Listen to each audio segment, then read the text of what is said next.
నమస్తే. నేను మీ Gopi. Welcome back to our channel. So ప్రస్తుతానికి మనం వచ్చేసరికి ఉస్మానియా ఆర్ట్స్ కాలేజ్ దగ్గర అవుతున్నాము. సో ఇక్కడ ఏంటంటే ఏబీవీపీ కార్యకర్తలు, అదేవిధంగా ఉస్మానియా స్టూడెంట్స్, అదేవిధంగా తెలంగాణ రాష్ట్ర స్టూడెంట్స్ అయితే వీళ్ళందరూ ఆ గ్రూప్స్కి, అదేవిధంగా డిఎస్సి టెట్ పలు ఎగ్జామ్స్కి అయితే ప్రిపేర్ అయ్యే వాళ్ళందరూ ఇక్కడ ఏర్పాటయ్యారు. సో ఏంటంటే రీసెంట్గా టెట్ ఎగ్జామ్ అయితే అయిపోయింది. సో ఇంతలోనే డిఎస్సి నోటిఫికేషన్ రావడం అనేది వీళ్ళలో ఒక భయాందోళన అయితే నెలకొని ఉంది. ముఖ్యంగా టెట్ ఎగ్జామ్కి, అదేవిధంగా డిఎస్సి ఎగ్జామ్కి కేవలం 20 రోజులు గ్యాపే ఉంది. సో ఈ గ్యాప్లో మేము ఎలా చదవగలం, సబ్జెక్ట్ అయితే చాలా ఉందని స్టూడెంట్స్ అయితే ఇక్కడ ఆందోళన చేపడుతున్నారు. సో అదేవిధంగా ఇక్కడ మనతో మాట్లాడడానికి ఉస్మానియా కాలేజీ, అదేవిధంగా ఏబీవీపీ కార్యకర్తలు అయితే ఉన్నారు. సో వాళ్ళతో మాట్లాడే ప్రయత్నం చేద్దాం రండి. సో ఇప్పుడు మనతో మాట్లాడడానికి డిఎస్సి, అదేవిధంగా ఉస్మానియా కాలేజ్ స్టూడెంట్స్ అయితే ఉన్నారు. సో వాళ్ళతో మాట్లాడదాం. So hi bro.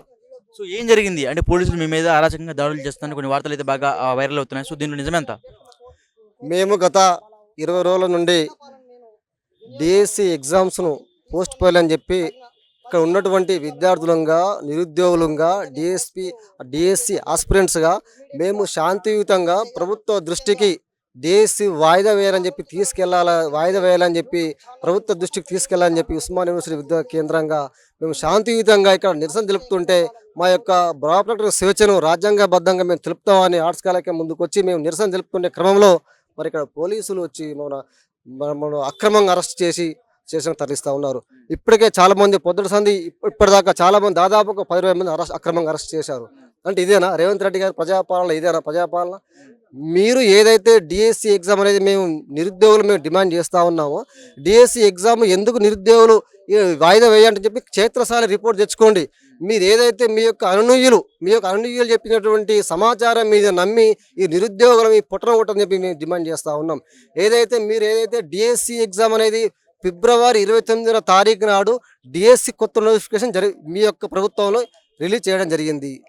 దానికన్నా ముందే ఒక సంవత్సరం ముందే గ్రూప్ 2 ఎగ్జామ్ రిలీజ్ మాట్లాడగలరు మిమ్మల్ని. Sorry for the interruption. DSC notification కావాలి మీరే అక్కడ ఆందోళన చేపట్టారు. ఇప్పుడు మళ్ళీ వాళ్ళ డిఎస్సి నోటిఫికేషన్ విడుదల చేశారు. మళ్ళీ ఎందుకు అడ్డుపడుతున్నారు మీరు? మా యొక్క ప్రధాన డిమాండ్ ఏంటంటే డిఎస్సి ఎగ్జామ్ ఎప్పుడైతే ఫిబ్రవరి 29లో డిఎస్సి నోటిఫికేషన్ వచ్చి అందరూ అప్లై చేసుకున్నాం. తదనంతరం మేమందరం డిఎస్సికి చాలా ప్రిపేర్ అవుతా ఉన్నాం. తదనంతరం ఏమైంది, దాని తర్వాత ఏమంటే టెట్ ఎగ్జామ్, అదే గవర్నమెంట్ టెట్ ఎగ్జామ్ అనేది రిలీజ్ చేశారు. టెట్ నోటిఫికేషన్ రిలీజ్ చేశారు. టెట్ నోటిఫికేషన్ స్కోర్ పెంచుకుంటేనే, టెట్ నోటిఫికేషన్ మంచి స్కోర్ వస్తేనే డిఎస్సికి ఎలిజిబుల్ మేము అందరం. కానీ టెట్ ఫెయిల్ అయితే మేము అందరం ఎలిజిబుల్ కాదు కదా. కాబట్టి ఏంటంటే టెట్ ఎగ్జామ్కు అప్లై చేసిన వాళ్ళు చాలా కష్టపడి టెట్ ఎగ్జామ్ రాసి క్వాలిఫై అయ్యారు. ఎప్పుడు క్వాలిఫై అయ్యేది? జూన్ 20 నాడు టెట్ ఎగ్జామ్ అందరూ పాస్ అయ్యారు. జూన్ 29 పాస్ అయితే ఈరోజు ఎంత తారీఖు అండి? ఎంత తారీఖు? జూలై 10. మీరు ఎప్పుడు చెప్పారు? జూలై 15 నుంచి ఎగ్జామ్ అని చెప్పారు. అంటే దాదాపు 20 రోజులే ఉంది కదా, 20 రోజులు ఉంది కదా. మరి ఈ 20 రోజుల వాళ్ళు ఎలా డిఎస్సి ప్రిపేర్ అవుతారు? కనీసం ఒక డిఎస్సి ప్రిపేర్ కావాలి, కనీసం 3-4 నెలల టైం కావాలి.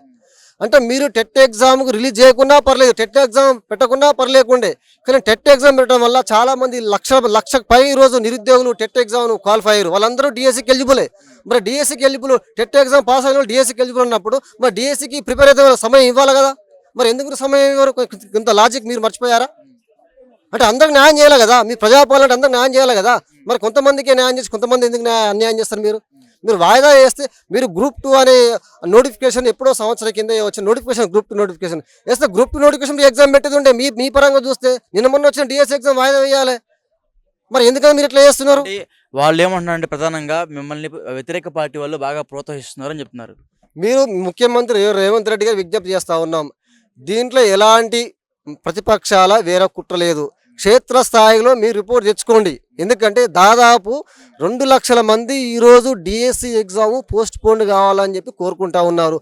మీరు క్షేత్రస్థాయిలో ఒక రెఫరెండం పెట్టండి, ఒక పోల్ పెట్టి తెలుసుకోండి. ఈరోజు యూట్యూబ్ కావచ్చు, ఫేస్బుక్ కావచ్చు, ఇన్స్టా కావచ్చు, సామాజిక మాధ్యమాల్లో చాలా మంది డిఎస్సి ఎగ్జామ్ పోస్ట్ పోన్ కావాలని కోరుకుంటా ఉన్నారు.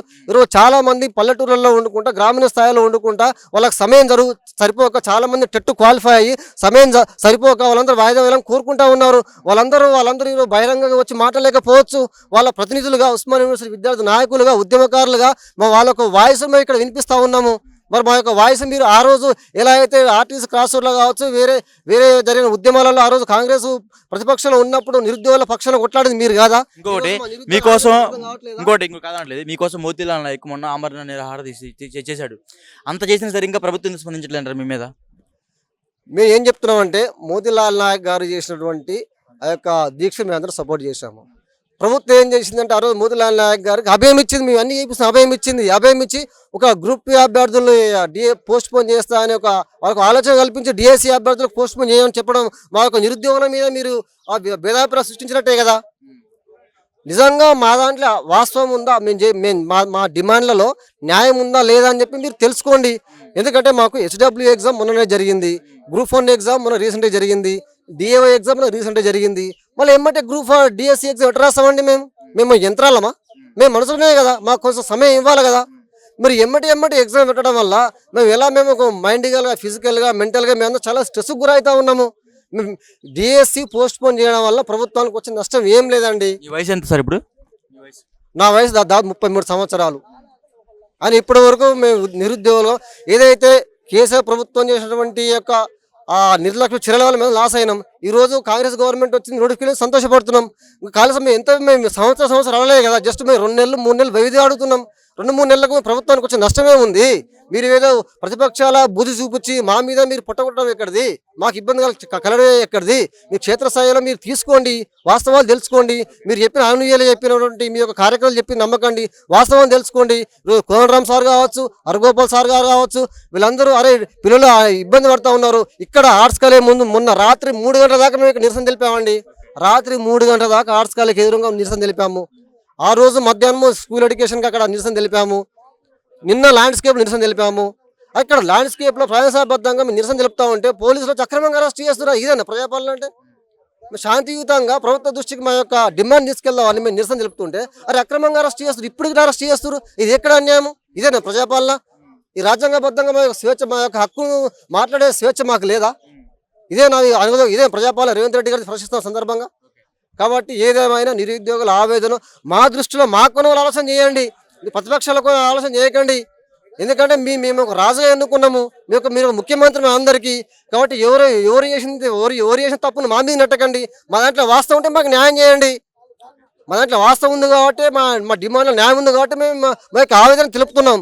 మా ఆవేదన అర్థం చేసుకుని మాకు న్యాయం చేయని చెప్పి ఉస్మానియా యూనివర్సిటీ విద్యార్థుల కేంద్రం మేము డిమాండ్ చేస్తూ ఉన్నాం. ఏదైతే ఈ నెల 17 తారీఖులో డిఎస్సి ఎగ్జామ్ను దాదాపు 3 నెలలు పోస్ట్ పోన్ చేసి మా నిరుద్యోగ విద్యార్థులకు మరి ప్రిపేర్ అయ్యేందుకు మాకు సమయం ఇవ్వాలని చెప్పి మీ సందర్భంగా మేము విజ్ఞప్తి చేస్తూ ఉన్నాం. దీనివల్ల ప్రభుత్వానికి వచ్చే నష్టం ఏమీ లేదు.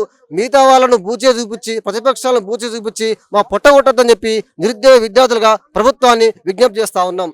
దీంట్లో ఇక్కడ ఉన్నటువంటి పొద్దున మార్నింగ్ ఇక్కడ మీడియా మిత్రులు ఉన్నారండి.